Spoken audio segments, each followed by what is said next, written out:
السلام علیکم۔ آج کی ویڈیو کا موضوع ہے عمرہ قضا جو ذی القعدہ 7 ہجری میں ہوا۔ ذی القعدہ 7 ہجری کا جب چاند دیکھا گیا تو آپ صلی اللہ علیہ وآلہ وسلم نے صحابہ کرام رضی اللہ تعالیٰ عنہ کو حکم دیا کہ جو بھی آدمی حدیبیہ میں حاضر تھا وہ عمرہ کرنے کے لیے نکل پڑے۔ اہل حدیبیہ کے علاوہ کچھ اور لوگ بھی عمرہ کے لیے روانہ ہوئے جن کی تعداد تقریباً 2000 تھی اور عورتیں اور بچے ان کے علاوہ تھے۔ آپ صلی اللہ علیہ وآلہ وسلم نے قریش کی جانب سے بدعہدی کے پیش نظر ہتھیار لے کر نکلنے کا حکم صادر فرمایا اور مدینے کا انتظام ابو ذر غفاری رضی اللہ تعالیٰ عنہ کے ذمے سونپا۔ 60 اونٹ لیے اور ناجیہ بن جذب اسلمی رضی اللہ تعالیٰ عنہ کو ان کی نگرانی کا کام سونپا۔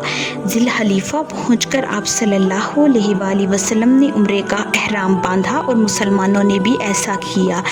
آپ صلی اللہ علیہ وآلہ وسلم نے لبیک اللہم لبیک کی صدا لگائی۔ مسلمانوں نے بھی لبیک کی صدا لگائی۔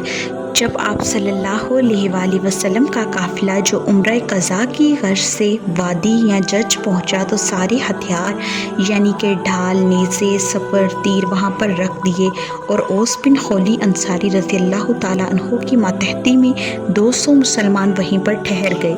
بقیہ مسلمان رسول اللہ صلی اللہ علیہ وآلہ وسلم کے ساتھ سوار کا ہتھیار لے کر مکہ میں داخل ہوئے، یعنی مسلمانوں کے ساتھ نیام میں رکھی ہوئی تلوار تھی۔ رسول اللہ صلی اللہ علیہ وآلہ وسلم اپنے قصوہ نامی اونٹنی پر بیٹھے ہوئے مکہ میں داخل ہوئے اور مسلمان آپ صلی اللہ علیہ وآلہ وسلم کے ارد گرد جمع ہوئے۔ لبیک پکارتے ہوئے مکہ میں داخل ہوئے۔ مشرکین مکہ آپ صلی اللہ علیہ وآلہ وسلم اور صحابہ کرام رضی اللہ تعالیٰ عنہ کو دیکھنے کے لیے لائن لگا کر کھڑے تھے۔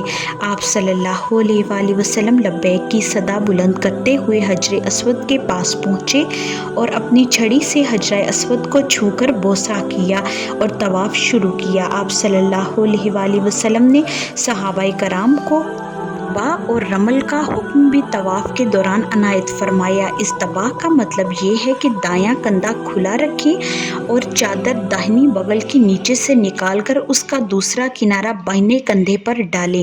رمل پہلوانوں کی طرح اکڑ کر کندھے ہلاتے ہوئے اور چھوٹے چھوٹے قدم رکھتے ہوئے چلنے کو کہتے ہیں۔ رمل طواف کے شروع کے 3 چکروں میں کیا جاتا ہے۔ طواف کے کل 7 چکر ہیں۔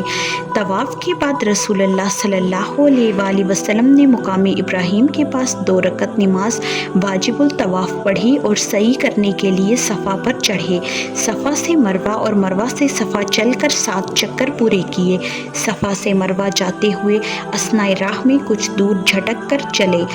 آج اس جگہ پر سبز لائٹ کے نشان بنے ہوئے ہیں۔ اس کے بعد عام چال چل کر مروہ پہنچے اور مروہ سے صفا پر جانے کے لیے جب چلے تو وہ جگہ آئی جہاں پر آپ صلی اللہ علیہ وآلہ وسلم جھٹک کر تیزی سے چلے تھے، تو وہاں پر آپ صلی اللہ علیہ وآلہ وسلم جھٹک کر تیزی سے صفا کی طرف بڑھے اور ہر چکروں میں ایسا ہی کیا۔ آپ صلی اللہ علیہ وآلہ وسلم نے قربانی کے جانوروں کو مروہ کے پاس کھڑا کر دیا اور جب صحیح سے فارغ ہوئے تو مروہ ہی کے پاس جانوروں کو قربان کر دیا۔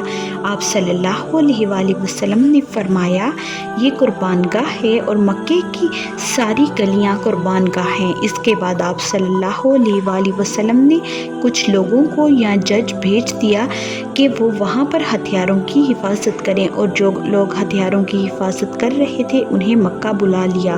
اب وہ لوگ آ کر اپنا عمرہ ادا کریں۔ رسول اللہ صلی اللہ علیہ وآلہ وسلم نے مکے میں صلح حدیبیہ کی شرط کے مطابق 3 دن قیام کیا اور چوتھے دن صبح مشرکین نے حضرت علی رضی اللہ تعالیٰ عنہ سے کہا کہ اپنے صاحب سے کہو یہاں سے روانہ ہو جائیں کیونکہ صلح کی مدت ختم ہو چکی ہے۔ لہٰذا آپ صلی اللہ علیہ وآلہ وسلم نے مکہ سے نکل کر مقام صرف میں آ کر قیام فرمایا۔ اس عمرہ کے سفر میں آپ صلی اللہ علیہ وآلہ وسلم نے حضرت میمونہ رضی اللہ تعالیٰ عنہ سے نکاح کیا۔